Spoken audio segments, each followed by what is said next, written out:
Recently, I had a bit of fun playing this hack and slash dungeon crawler game called TinyKeep. Let's go ahead and take a quick look.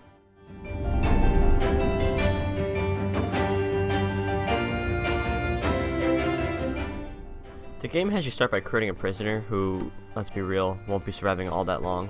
There's various settings like changing colors of things and different hair, that's about it.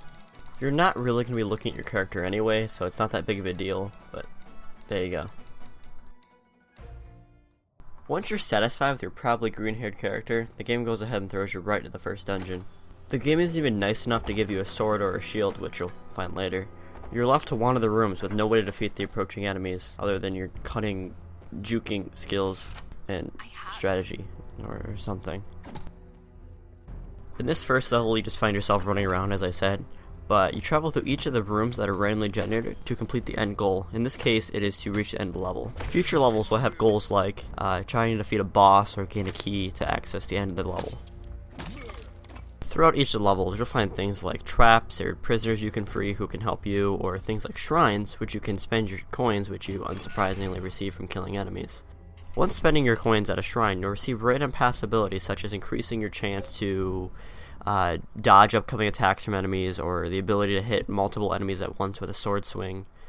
As far as gameplay goes, each level is randomly generated, and then you have different abilities you can receive. It's still the same shield and sword that you receive throughout the entire game, and the levels are basically have the same goal, they're just randomly put together. So you always have to find the key to open the door, you always have to defeat this boss, but you don't know where he'll be. The developers say they are inspired by games like Binding of Isaac, so I'd say the amount of replayability you get from this game would be similar to that of a game like Binding of Isaac. Minus the number of items that Binding of Isaac has, as this game just has the same sword and shield, and maybe a different couple abilities that you'll have, but it's that random element that keeps you coming back. All in all, this game does look kind of interesting with its top-down, low-poly kind of look, but the gameplay is kind of lacking in terms of depth, but there is some replayability, as you can come back to play the random elements of the game. There are 20 levels, I've only discovered about 12 of them, so I need to come back and spare a few prisoners' lives to unlock those extra levels, but defeating the devil's scary, man.